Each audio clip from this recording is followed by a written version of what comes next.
Good evening. Shall we start the lecture now? Can you hear me? Yes, Can sir. you, can you hear me? Yes, sir. Yes, sir. Okay. Yes, sir. Yeah. Sorry that actually that is it happened to me to a little bit postponement due to unforeseen and unexpected reasons. Now today's an engineering practices. Now I want to bring up you something about executive summary. And what's engineering and who is a chartered engineer, engineer versus scientist, etc. Those are the executive summary. Now in here, now in the defining term engineering, now actually these kind of definitions, those can be varied from one textbook to the another textbook, but core or crux will remain same. But sometimes in literary meaning, different authors, they authored differently, but in a practice, of course, it is the same. Now, we all know about that profession. The meaning of the profession is, the profession means it is people or group of people who are engaged to deliver about certain expectations or deliver certain expectation of the society to the people for the things they are trained. That is normally called as a profession. It means the profession means actually they, for that purpose, that particular group of people should be properly trained. And they should be more competent.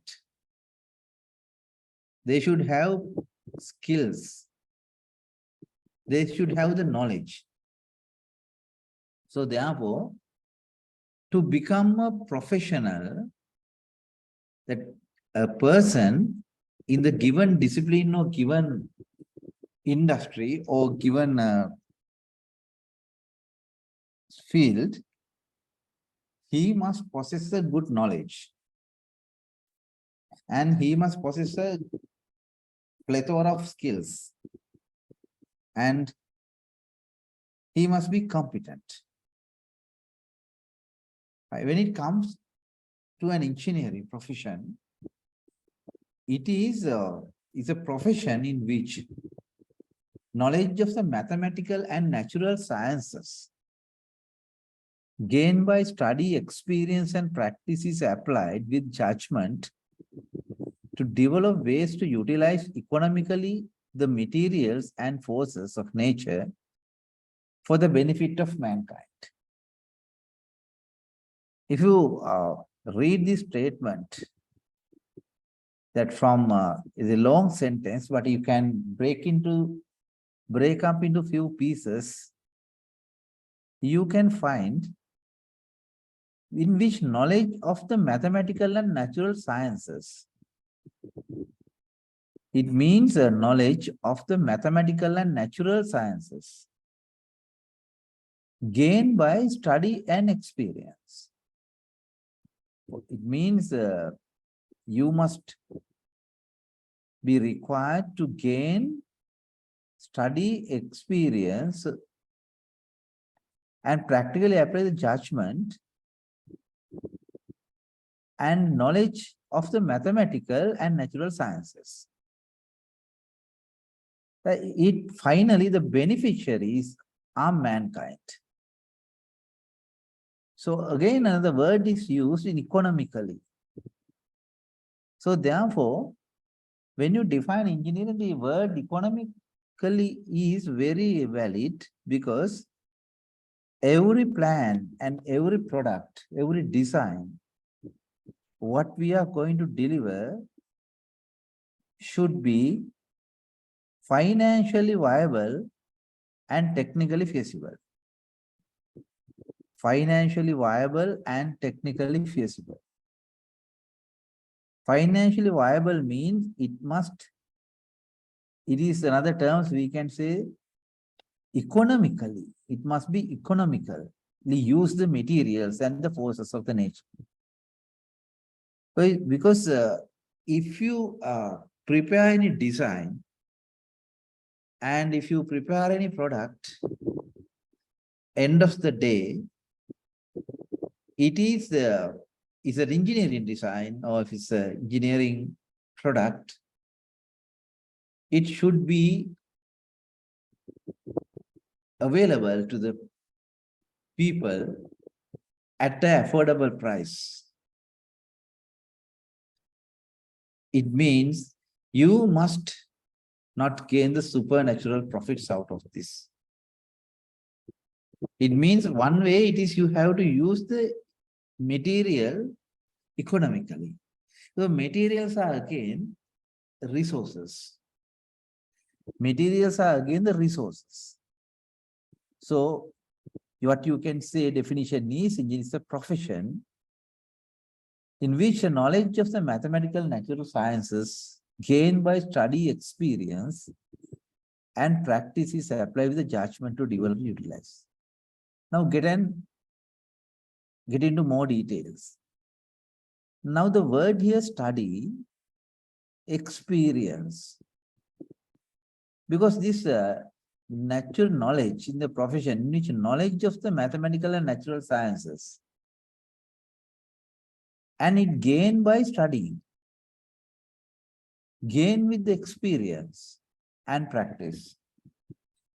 So it means that is why now you already completed your degree programs.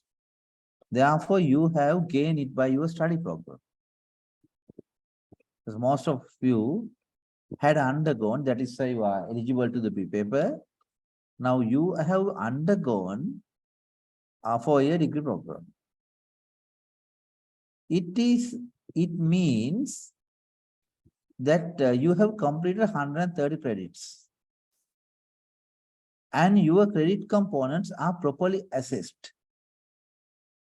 That is why you come to this stage. So now, from this point onward, now you have to apply those theories into practice, considering economies of scale, etc. Right? Now, therefore, 2 words are very important: technically feasible and financially viable.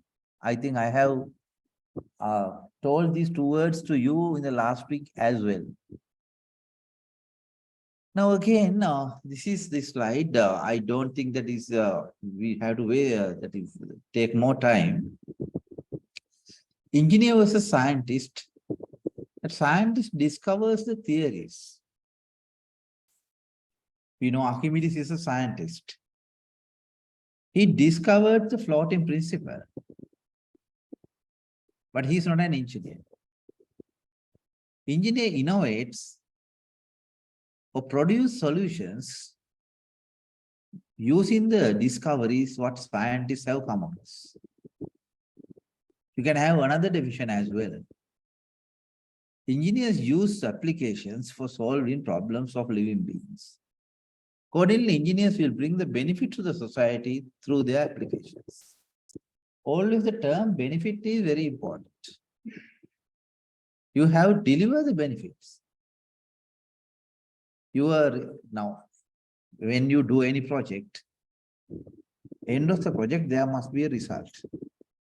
Otherwise, it is not a project.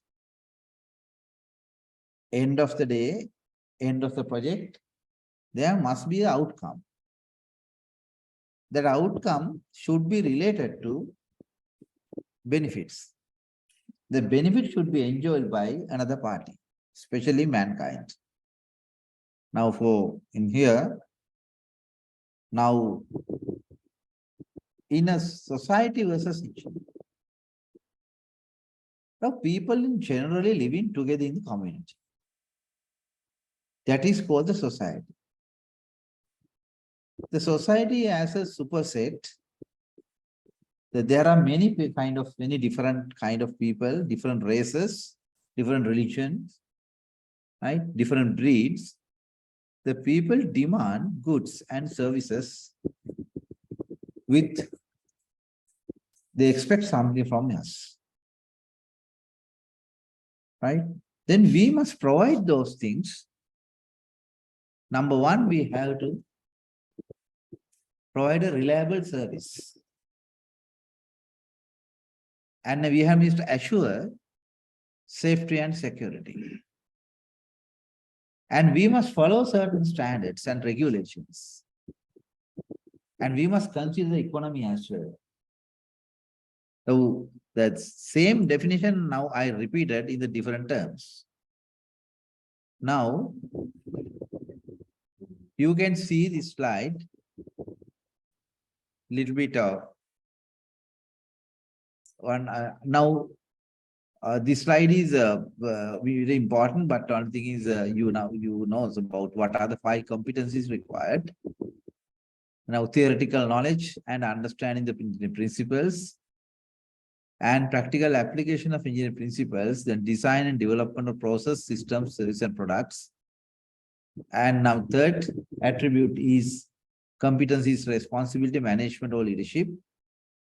Number 4, communication and interpersonal skills and professional commitment. Now, here you are defining the role. What is the role you have to play? Now, when you are applying reasoning informed by contextual judge knowledge to assess societal, health, safety, legal and cultural issues, and consequent responsibilities relevant to professional engineering practice and solution to complex engineering problems. Apply reasoning informed by contextual knowledge to assess the societal, health, safety, legal and cultural issues. Now you have to apply reasoning, right? And by contextual knowledge, you must assess first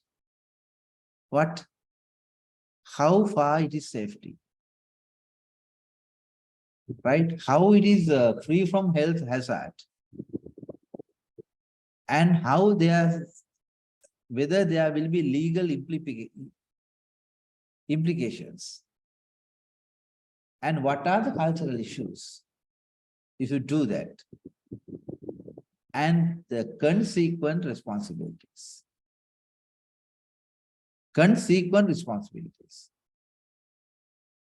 If you can develop any product or services without doing a proper assessment of those things, that will be end up with a disaster. Because society will not accept it. For example, now in the telecommunication side, now you know some area when you are going to go to the 5G or 3G or 4G, you want to install a radio-based station. What will happen then? The people may understand there are some health issues and safety issues. What are the health and safety issues due to a tower? Though it is not proven,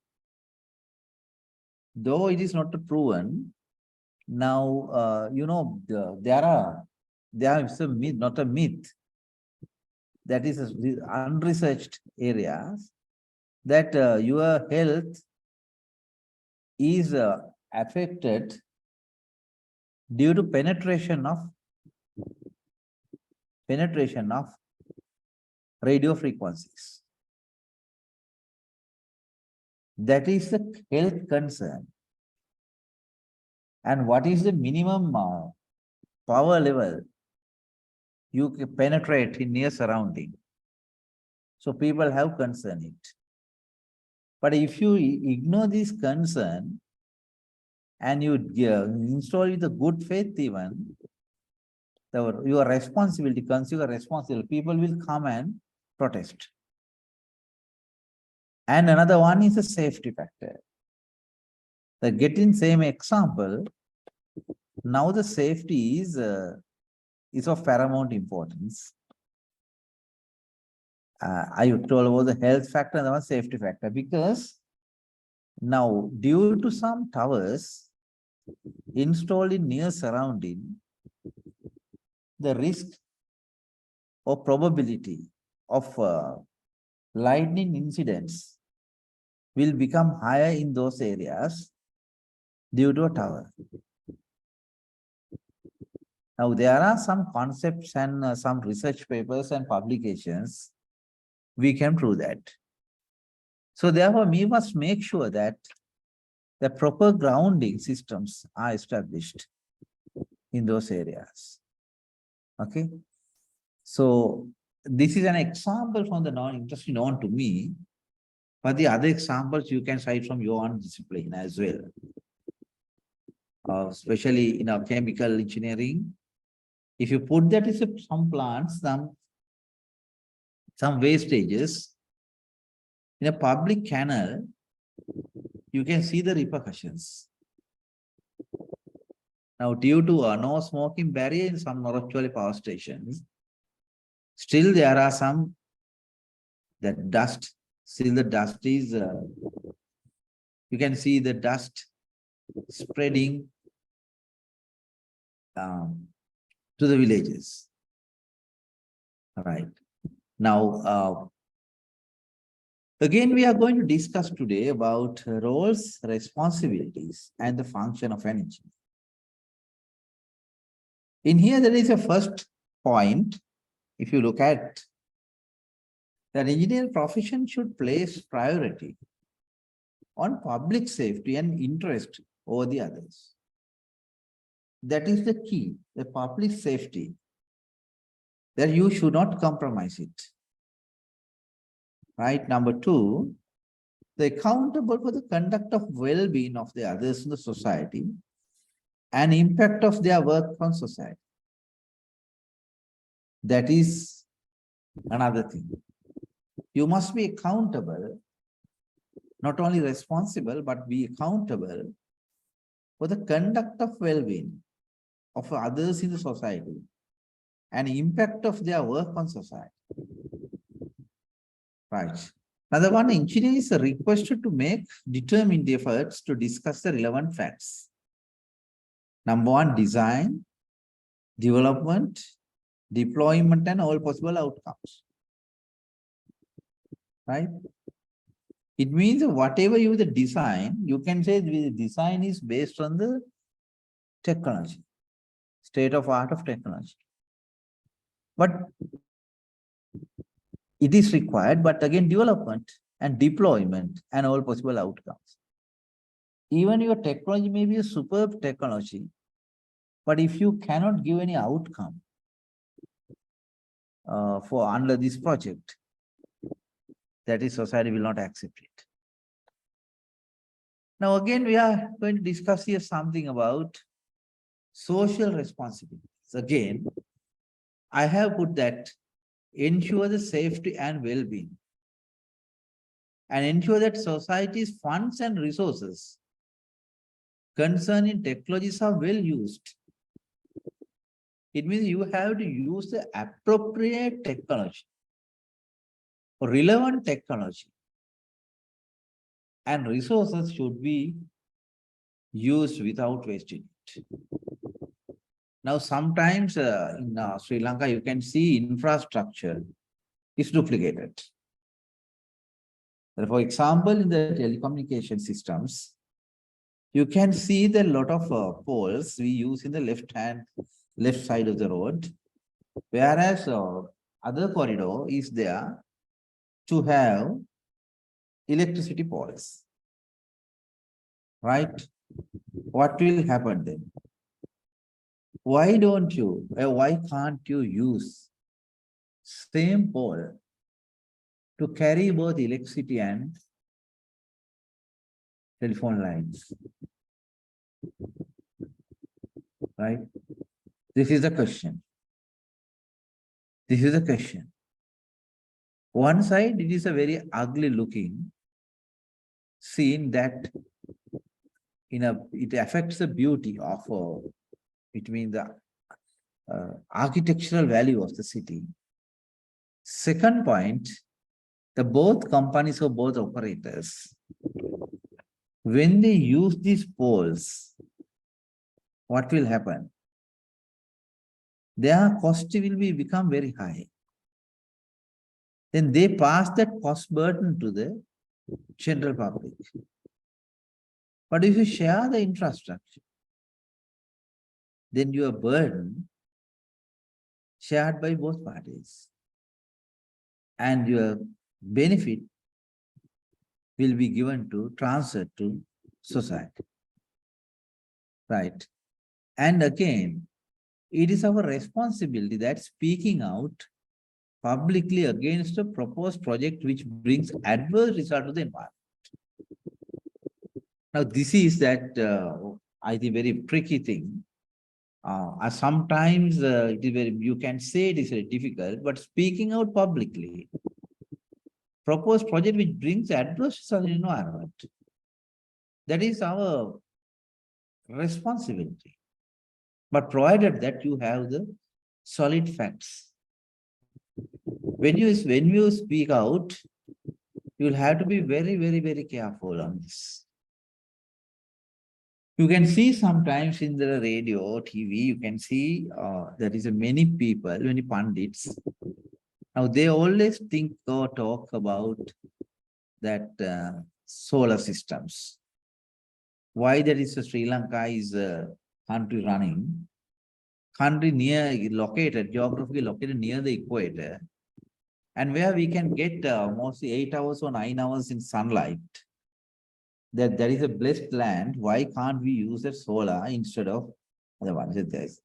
The argument is sometimes there is a logic and rationale.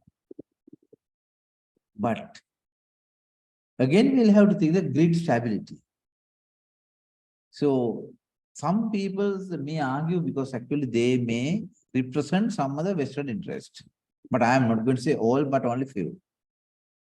And blowing the whistle on illegality or wrongdoing. When you know something about the wrong the doing or illegal things in engineering application, you have to blow the whistle, right? And professional society's obligation to provide protection for whistleblowers. I know that this is not happening. That is why people, they don't know, engineers, they don't come out. It is our responsibility as well, but we have raised our voice in many places. But yes, it is not sufficient. I am not going to say that you should act as a trade union. That is a different story. An individual and organizational concern about can impact the engineering projects to society. Right. Those are some things that you can refer these notes and well. This is again social responsibility. Now, benefits of being a engineer. Now, what will be the benefits? Benefits for being an engineer is one thing is your job satisfaction. So your job is socially accepted. And you can get a variety of career opportunities, but now because of the recession, that is the issue, but recession may be temporary. And challenging work. If you do the proper engineering, it is a challenging work. The always is challenging and new challenges will come daily. And intellectual development, but when you are engaging in the designing part, and this is the intellectual development. And you can have a benefit society, financial security, and prestige, professional environment, technological science, and creative thinking. So those are the benefits. Now I selected these few slides to tell you about the rules of conduct are some bylaws. In Sinhala, bylaws means Aturu Niti. So if you read this one, any engineer shall at all the times uphold the dignity and reputation of their profession, act with fairness, integrity towards everyone, and their work is connected and towards members' safeguard public interest in matters of health, safety, and environment, and otherwise.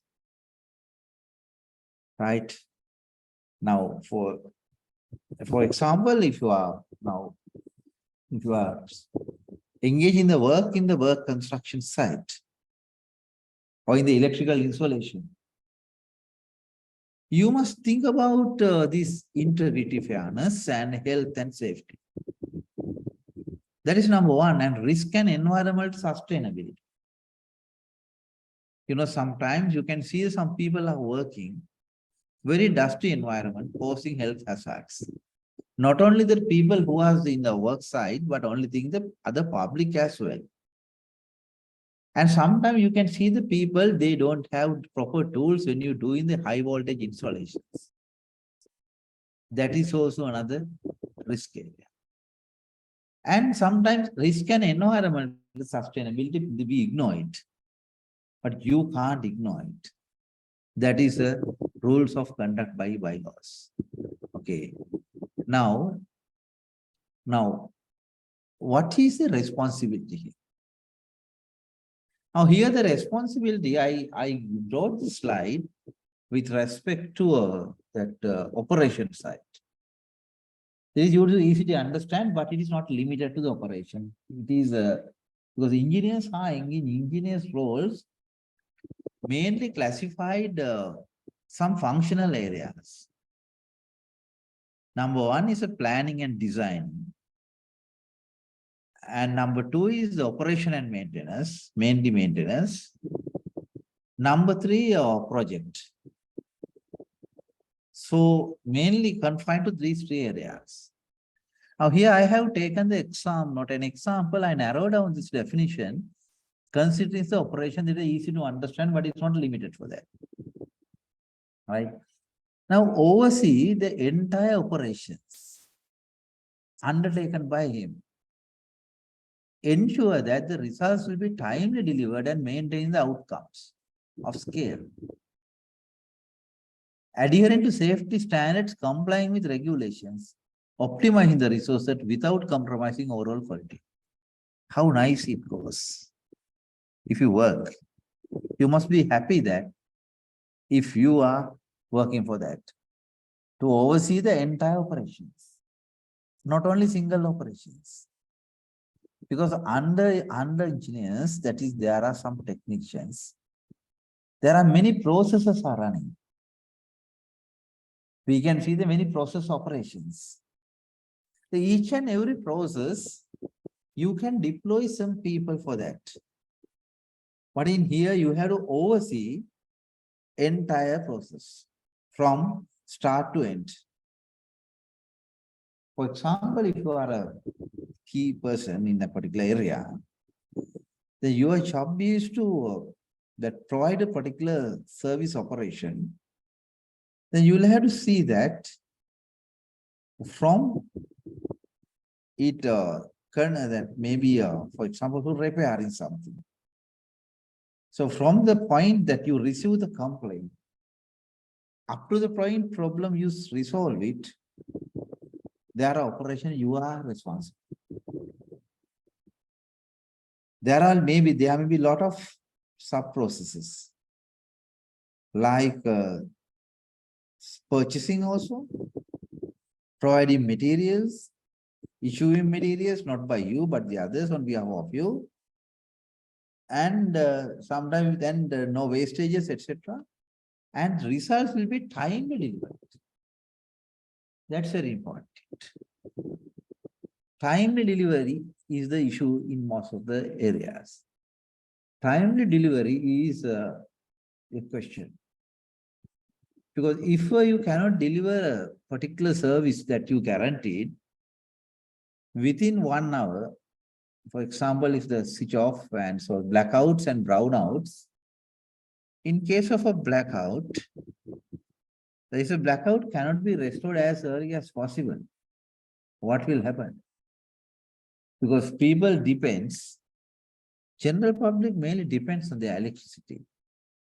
Similar to that is a telephone companies as well, because actually now the broadband is a food now.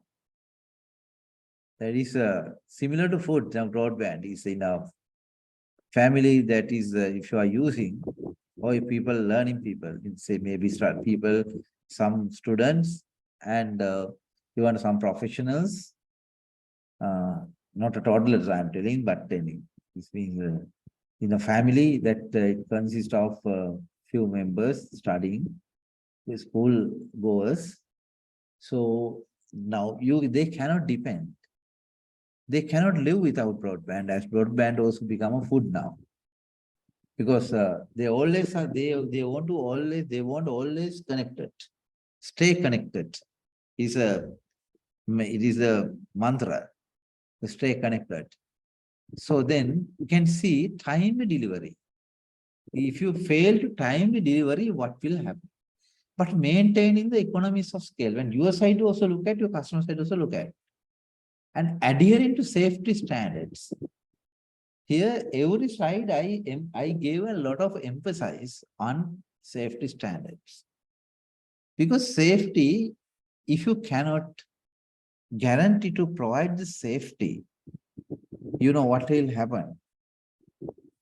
That is, people are scared to use it, right? And complying with regulations. Here the two terms I have used to safety standards, complying with regulation. Standards means, and what are the regulations? What is the key difference between standards and the regulations?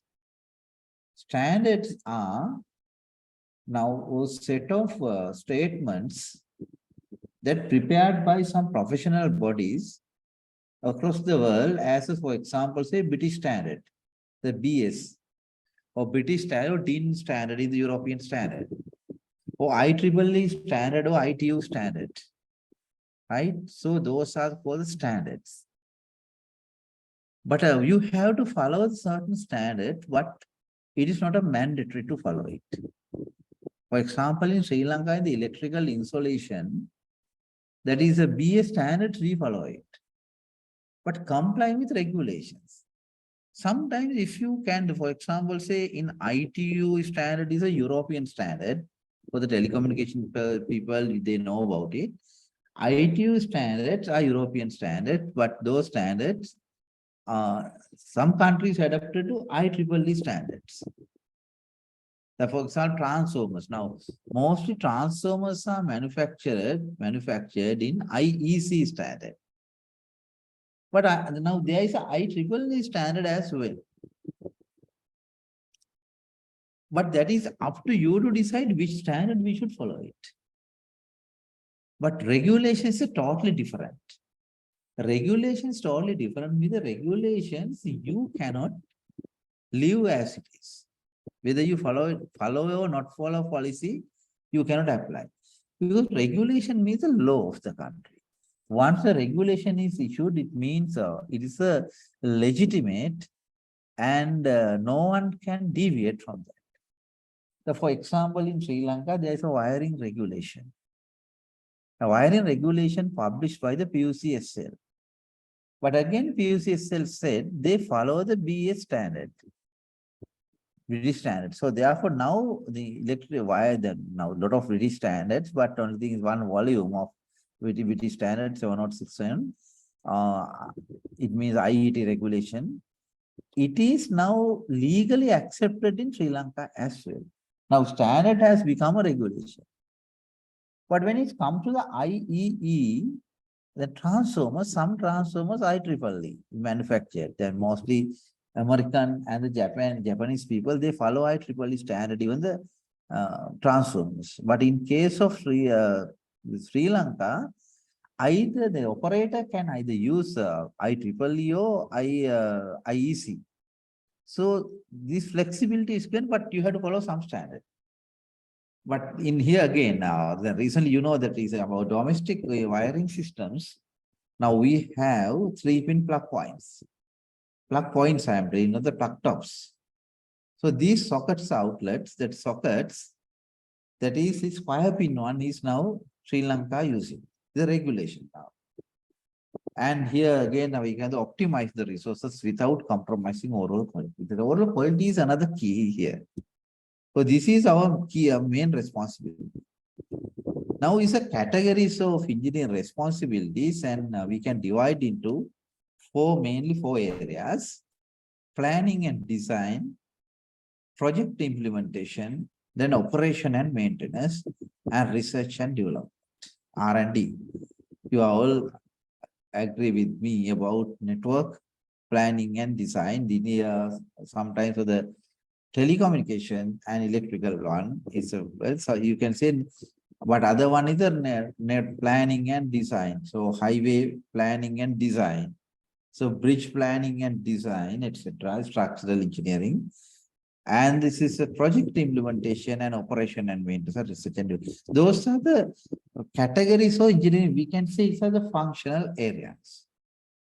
Right now, another one is what are the key activities? These are the normal responsible functions. It means our responsibilities are divided to various functions. We are responsible for planning and design. We are responsible for implementation. We are responsible to O&M, and we are responsible for the research and development. Sometimes one person in a lifetime can take 2 or 3 responsibilities, or sometimes only one responsibility. It's also not a problem. Because sometimes depending on the working place and depending on the job role. Right? Now we go to what are the key activities they are engaged in doing it. Now those are the function areas I previously discussed. Now I am going to discuss the key activities. Now even any function, these key activities are common. So planning and budgeting over the key activities based on the corporate goals. A very important part is the planning and budgeting. So you must have a proper plan, and you must need a proper budget for that. Right? And when you want to do some project implementation, you must communicate and allocate those resources to staff and assigning targets derived from the corporate goals. Here, the corporate goals means it's the goals are prepared, or sometimes the smart targets. Goals are prepared by the top. For the top, which means the company, top of the company, they prepare the corporate goals. Now, the goals can be derived or can be break into few pieces when it comes to down the line. So those are the things you have to understand. And ensure, another one is ensure that the processes are well established. This is where we have been failing. And because we don't have proper process management in the most of the companies, so most of the corporates and most of the departments in the country, but private sector, they are doing it. Government sector, few companies, few institutions, they are doing it, but others not. And allocation fees, sorry, there's a spelling mistake, the allocation of resources to the staff. So those are the things, your key activities you have to look into. You know, key job activities, review the progress, and key job, it should be the key job activities, both are not only one. And review the progress in regular intervals to compare the expected results versus actual results, which means the agreed KPI versus delivery. And organize the competency development programs. This is one of the responsibility as well. What technical and non-technical staff you must groom, and looking after well-being on staff and their families. Performance appraisal for process and staff counseling and coaching.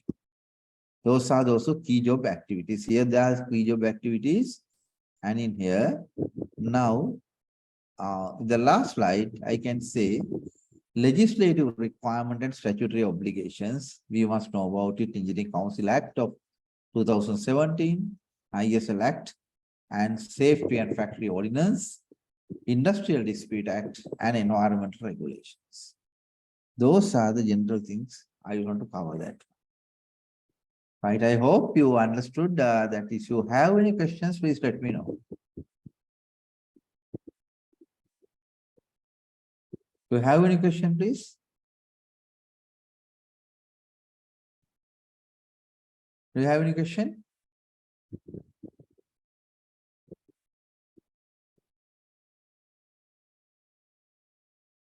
Do you have any question, please? Can someone answer? Right? Yes, do you have any question? Is that covered? That is your doubts? Anything?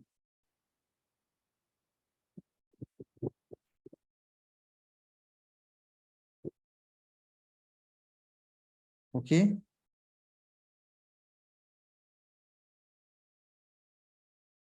Can someone speak out, please?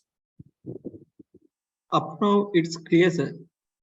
Okay, now it is, I think the slide has been shared. Now you can go through these slides and because we have to understand the meaning about these responsibilities and or how these functions are classified and what are the roles and etc. Here there are key terms here that cell health, safety, standards, quality, regulations, time to delivery, and economically viable, technically feasible. Right. I hope you understood this lecture and good luck for you. I will finish the lecture series. Okay. Right. If you have any question, still the time I can give 5 minutes time. Other time we can wind up it.